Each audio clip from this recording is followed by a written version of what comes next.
Welcome to the deep dive. We've had requests to look into, well, a pretty complicated and sometimes sensitive topic. How religion and sexuality mix or sometimes don't mix well. Yeah, it's a big one. We've got several sources, but we're really going to lean on Darrel Ray's book, Sex and God, How Religion Distorts Sexuality. It's quite something. It really is. And what you'll find as we explore this is just how much these religious beliefs can, well, shape things, sometimes distort them, actually, when it comes to sex. And Ray really highlights what he calls this toxic trio of beliefs. These seem to be major drivers behind the distortion in, well, quite a few religions. Right, this trio. So it's belief in an afterlife. Yep. Then this idea of an all-knowing God who's judging your sex life specifically for that afterlife. It's only watching. Yep. And third, the belief that this God has laid out really specific rules. You know, do this, don't do that sexually if you want to get into paradise. Exactly. And it's a combination of those three. That seems to be the really potent mix, like you said, a kind of pressure cooker. It's not just one, is it? It's having all three active danger. The eternal stakes, the judge, the rule book. That's where the intense influence comes from. Totally. And we'll unpack how this, plus specific teachings and historical factors, leads to some, well, pretty surprising outcomes, sometimes quite contradictory ones, actually. Okay, so let's dig into that. This idea Ray puts forward, religious sexual terror. What does that actually mean? Sounds intense. It is intense. Imagine being told constantly that your own natural sexual feelings are not just wrong, but dangerous, potentially leading to, eternal punishment. Wow. So religious sexual terror is really about using that deep fear and the guilt that comes with it to control something incredibly powerful, the human sex drive. So it's about creating this constant state of anxiety. Pretty much. Anxiety and apprehension around sex, yeah, to keep people following the religious rules. He uses that analogy, the button analogy. How does that fit in? Okay, think of your sex drive, that impulse, as a button inside you. Religious teaching can basically train you to believe that pushing that button or pushing it in the wrong way leads to terrible consequences, now and forever. So you're always watching it, trying to manage it? Exactly. Constantly vigilant, maybe trying to suppress it. That constant effort, that fear of your own body, that's the button idea. It creates this internal struggle. It sounds like it creates a kind of dependence too, doesn't it? You're told you have this dangerous thing inside you, and the religion offers the way to manage it, and importantly, forgiveness if you slip up. Precisely. And religions often work hard to keep you inside their bubble, their echo chamber. They isolate members from other ways of thinking about sexuality. Makes sense. And by constantly pushing guilt for anything outside their norms, they make you rely even more on the religion to deal with those feelings. And what about these tokens he talks about? Like rituals, symbols? How do they play a role? Right, the tokens. Things like specific prayers, maybe wearing a certain symbol, going through rituals. They act as constant little reminders. Reminders of the rules. Reminders of the whole belief system around sex. Yeah, they can trigger a conditioned response, maybe offer a brief feeling of safety, or reinforce the idea of, future rewards for being pure. But they don't actually change anything in the real world, do they? Like your bank balance. Exactly. As Ray points out, they don't impact concrete reality. But the belief in their power is so ingrained that they become psychologically incredibly potent. So the more guilt a religion generates around sex, the more people might cling to those tokens, those rituals, and the religion itself just to get some relief. Yeah. It can definitely become a cycle. Ray even suggests some people might pour their sexual energy into religious activities instead, almost as a coping mechanism. Wow. And in some cases, that could even undermine intimacy within a marriage if the religious devotion kind of overshadows the sexual connections. Oh, yeah, so that's a heavy idea. Okay, let's switch gears a bit and look at Christianity specifically. The book talks about early anti-sexual ideas really taking root. Yeah, this is fascinating. In the centuries right after Jesus, there was this growing, discomfort with sexuality among many influential early Christian thinkers. The Ante-Nicene Fathers, they're often called. They were influenced by other ideas floating around at the time. Absolutely. Lots of philosophical ideas about the body versus the spirit. Many lean towards seeing the body, especially sex, as something base, something to be suspicious of or even overcome. And that influenced how they saw Jesus. Big time. It led to this strong push to portray Jesus as someone above all that, almost asexual. Ray even calls him a virtual eunuch. Which does raise questions, doesn't it? Because Jesus was called rabbi, and rabbis back then were typically married. Exactly.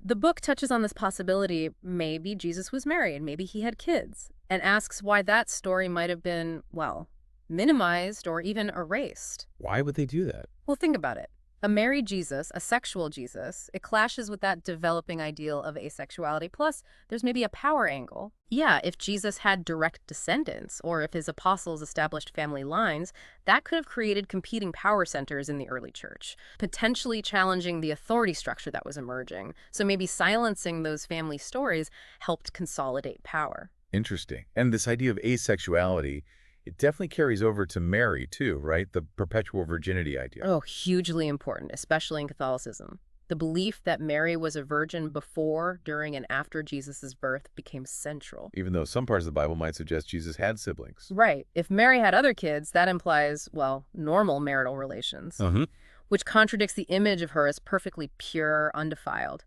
And this then influences how figures like nuns are viewed married to Jesus, with Mary as a key figure to venerate. It's incredible how these ancient interpretations still resonate. What about monogamy? The book suggests the Bible isn't as clear-cut as many people think. That's another really interesting point. The Bible, especially the Old Testament, doesn't explicitly forbid polygyny, one man having multiple wives. Yeah, you see examples of it. And some groups, like early Mormons, actually practiced it. There were even suggestions back then that Jesus himself might have had multiple wives. So the strong Christian emphasis on monogamy wasn't purely biblical from the start. It seems it was significantly shaped by the cultural norms of the Roman world where Christianity spread. It wasn't solely a direct command found clearly in Scripture for everyone at all times. And it sounds like pleasure, even within marriage, wasn't exactly high on the agenda for early Christians either. Not at all. Often quite the opposite. Remember those early writers? Some were actively hostile to the idea of sexual pleasure. Why? Partly because many believed Jesus' return was imminent. Any second now, he'd come back to judge everyone. So the focus was intense purity all the time to avoid God's wrath. Sex, even in marriage, was viewed with suspicion. It created this atmosphere just soaked in guilt and fear. Which leads to that really provocative question the book throws out there. Did Jesus masturbate? And it connects this to eunuchs in the Bible. Yeah, it's definitely designed to make you think. I mean, if Jesus was fully human, biologically speaking, it's not outside the realm of possibility for an adolescent male. But the eunuch passage. Right, Matthew 19.12. Jesus talks about different kinds of eunuchs born that way, made that way by others, and those who choose celibacy for the sake of the kingdom of heaven. So maybe Jesus was in that category, born asexual. It's a possibility the text raises. And if he was asexual, the book asks, how well equipped was he really to give advice on sex and marriage to people who do experience sexual desire? It's a challenging question. Okay, let's pivot now to Islam. The book contrasts its approach to sexual control with Christianity's, focusing on honor and shame. Yes, and this is a really key difference to get a handle on. Christianity often focuses control more on the individual's internal guilt, their personal relationship with God. Islam's approach tends to be much more embedded in sort of tribal or community concepts. Honor and shame are huge. It's more socially enforced. So a sexual mistake in an Islamic context could have wider ripple effects, more public consequences. Generally, yes. Because family and community honor are so central, a perceived sexual transgression doesn't just reflect on the individual, it can bring shame on the entire family, even the tribe. And that leads to stricter enforcement. It often does. Very strict social policing of sexual norms, and sometimes, tragically, very severe consequences for violations. Things like honor killings or the intense reactions we see to perceived insults against religious figures. The book mentions an anecdote with Ayaan Hirsi Ali and an imam. How does that illustrate the guilt cycle? Right. Ali describes this religious leader preaching against premarital sex while apparently engaging in it with her himself. Oh, wow. And the intense guilt she felt afterwards would be temporarily soothed by his justifications, only for the whole cycle to start again. It shows how that religious guilt gets tangled up with natural desire, creating this pattern. Transgression, feeling bad, seeking religious comfort, then transgressing again.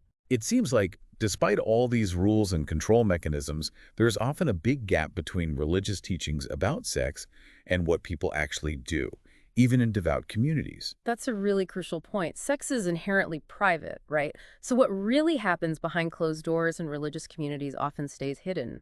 But we do hear about things. Exactly. When you look at cases of clergy abuse across different religions or scandals involving affairs among religious leaders, it's clear that acting on sexual urges happens.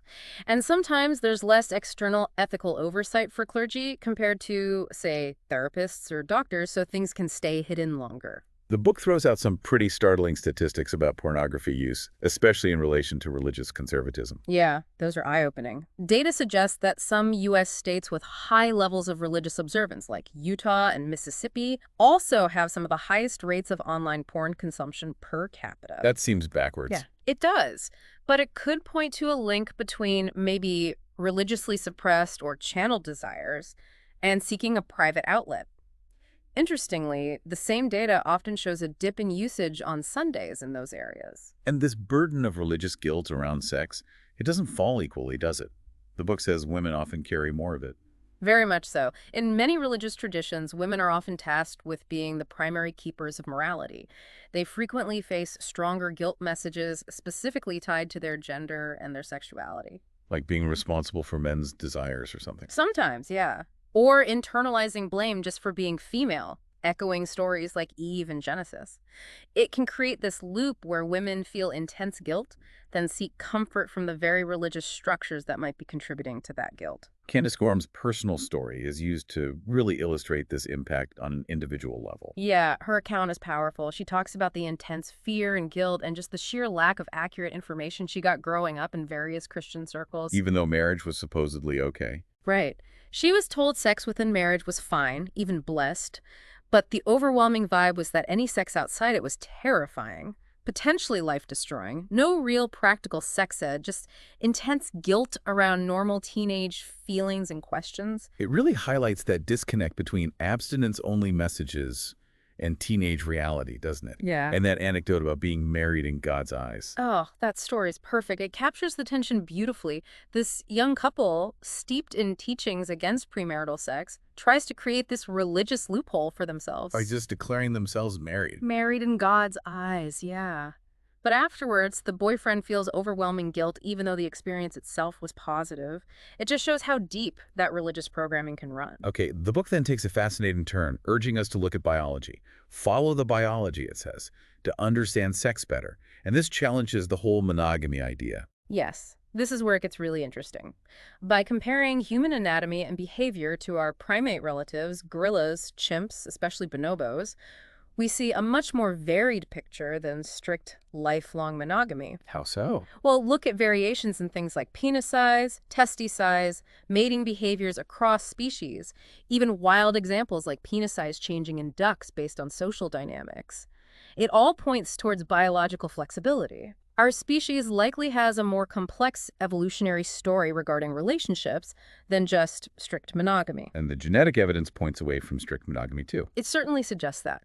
The data indicating that, historically, far more women reproduce than men, maybe 80% of women versus 40% of men, strongly implies non-monogamous patterns were common. That's a big difference. It is. Now, that doesn't tell us how to live today, obviously, but it gives us a wider evolutionary lens. And think about that weird discrepancy where men traditionally report way more partners than women. Right. When studies allow for real anonymity, like using lie detectors, that gap shrinks dramatically. Suggests social pressure really shapes what women feel okay admitting. So biology leads into these different layers influencing us. Genes, epigenetics, the environmental impact, and then culture, or sex in your genes, as the book calls it. Exactly. It's not just our DNA blueprint. Epigenetics, how our environment literally switches genes on or off, plays a huge role. Then you layer on all the cultural stuff. How we learn about dating, what we find attractive, relationship norms, that's the sex in your genes. And the idea of choosing your orientation. The book argues that's largely a theological idea, not a biological one. Our orientation seems to be shaped by that complex interplay of genes, epigenetics, maybe even prenatal environment, not a conscious choice. It also connects abstract ideas like sin and the feeling of disgust. How does that work? It's about how our brains use metaphors.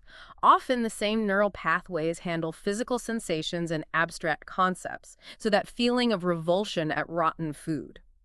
Your brain might use similar circuits for moral disgust at something your religion calls sinful. So the concepts get physically wired in almost. In a way, yes. the connections become deeply ingrained. Hmm. And think about this statistic. Young evangelical Protestants, despite having very conservative views on sex on surveys, Yep. actually report similar rates of sexual activity as other American teens. It shows the power of biology sometimes overriding even deeply held beliefs. Which brings us neatly to conflicting sexual maps. Yeah. How religion creates internal conflict. Right. Religions give you these sexual maps, rules, expectations, beliefs about what's right and wrong sexually. Okay. When those maps clash with your biological drives, your personal desires, or even just the maps you pick up from the wider culture, bang, internal conflict, guilt, anxiety. The book uses the example of Muslim men. Yeah, men raised with strong cultural and religious messages about male dominance, that creates a relationship map. If they then interact with women expecting, say, Western-style equality, those maps collide. Leads to friction, misunderstanding. Getting perspectives from other cultures seems really helpful here, like the Hadza or the Na. Totally. Looking at hunter-gatherer groups like the Hadza in Africa who have relatively minimal religious structures, you see a much more relaxed, sometimes celebratory attitude towards sex. Even their puberty rituals seem different. And the Na in China. Or the Musuo, as they're also known. A completely different system. No formal marriage traditionally. Sexual freedom after puberty. Kids raised within a matriarchal clan structure. It really challenges our assumptions about what's natural or necessary for relationships, assumptions often rooted in religious tradition. It also mentions agriculture's impact. Yeah, the shift from foraging to farming changed everything. Property, inheritance, social hierarchy became much more important, and that often led to stricter controls on sexuality, especially female sexuality, and different gender roles. Even in China, there was a documented shift towards more sexual conservatism after about 1000 CE, showing how cultures change. So, given all these conflicts and controls, what are some of the really harmful consequences the book points to from religious sexual distortion? Well, they're pretty wide-ranging. You see historical examples of incredibly repressive laws in religious societies, ancient Israel, modern Saudi Arabia, with harsh punishments for sexual crimes. Yeah. The book asks tough questions, too. Do ideas about male superiority, often found in religious texts, inadvertently create an environment where abuse of women and children is more likely or harder to address? Concepts like women being unclean during menstruation, the heavy emphasis on male control over women's bodies and choices, these are highlighted as harmful distortions. That story about Ayaan Hirsi Ali's cousin. Oh, that's heartbreaking. Deep shame, denial about sex, even leading to death from AIDS because the topic was so taboo. It shows the devastating personal toll. And the spread of major religions often wiped out other traditions. Yes, universalizing religions often suppressed or absorbed smaller, sometimes more sex-positive, tribal cultures, often through force or colonization, imposing new, stricter sexual rules. And then there were practices like FGM. Right. Male and female genital mutilation, often deeply rooted in tradition, sometimes with religious justifications, clearly aimed at controlling sexuality, especially female sexuality. Truly harmful consequences. It really makes you understand why comprehensive sex education is often seen as such a threat by some religious groups. Exactly. Because fact-based sex ed directly challenges the myths and misinformation that some religions rely on to maintain control over sexual behavior. It uses science, not dogma. Precisely. And that can be deeply unsettling if you believe your religion holds the absolute truth. Plus, it can raise awkward questions for religious parents, maybe highlighting hypocrisy if their own past behavior doesn't match what they preach. The book connects this to the issue of pedophile priests, too. It suggests a possible link, yeah. Could a lifetime of enforced celibacy and sexual repression, that conflict between religious ideals and biology, lead to arrested development? A sort of distorted, crooked trunk, as the book puts it, making individuals vulnerable to acting out in harmful ways. That's a difficult thought. And it also mentions specific distortions in, say, the Black Church or the Mormon Church. Yeah, briefly. It notes that the Black Church, while incredibly important and supportive, can sometimes send conflicting messages about sex versus natural desires, which might correlate with higher rates of unintended pregnancies in that community. And the Mormons. Their somewhat unique, very indirect way of addressing masturbation using coded language rather than talking about it openly is another example of a specific cultural adaptation within a religious framework. So for people who leave religion, these effects don't just vanish overnight. Apparently not. That guilt cycle we talked about. It can be really persistent. Surveys show that even years after leaving, people raised in stricter religious homes often report more guilt about sexual fantasies, more discomfort talking about sex with partners. The programming runs deep. How does all this religious baggage affect relationships?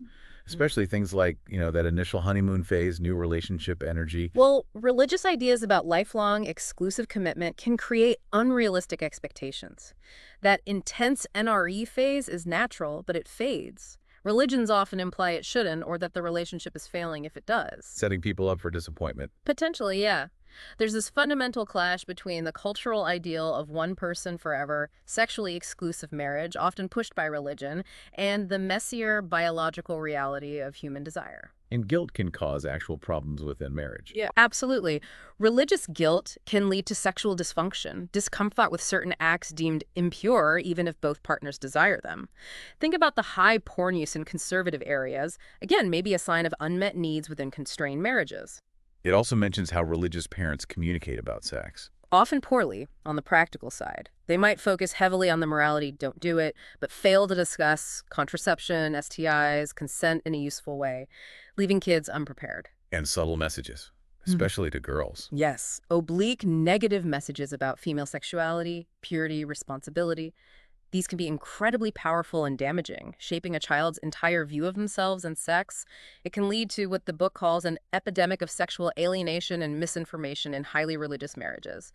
Unexpressed sexual energy doesn't just disappear, it can curdle into resentment or dysfunction. So the book's final sections are really about challenging all this, rethinking relationships. What are the key takeaways there? A big one is that even if there's some genetic tendency towards religiosity, parents don't ultimately control their kids' beliefs. Our sexual attitudes are a complex mixed genes, culture, experience. It mentions sociosexual orientation, SSO. Yeah, basically a spectrum from preferring short-term flings to long-term commitment. It's a measurable trait, and it can correlate with things like divorce rates. It also calls out hypocrisy sometimes seen among religious leaders. And how religion hijacks sexual energy. Right. Humans can channel sexual energy into creativity, work, etc. Religion often demands that energy be directed primarily towards God or religious activities.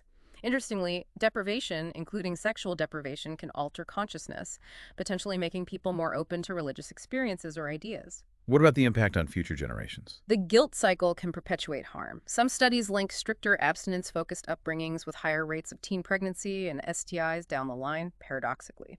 It also warns about the Jesus trap, using romance manipulatively for conversion. So the main defense is Critical thinking. Questioning irrational ideas about sex. Recognizing that we're often walking conflicts, wanting both security and novelty in relationships. That's normal. and challenging monogamy as the only option. Definitely. Questioning if it's the biological default. Pointing out that non-monogamy, open or secret, has always existed. Arguing that love should be defined within the relationship, not by outside religious rules.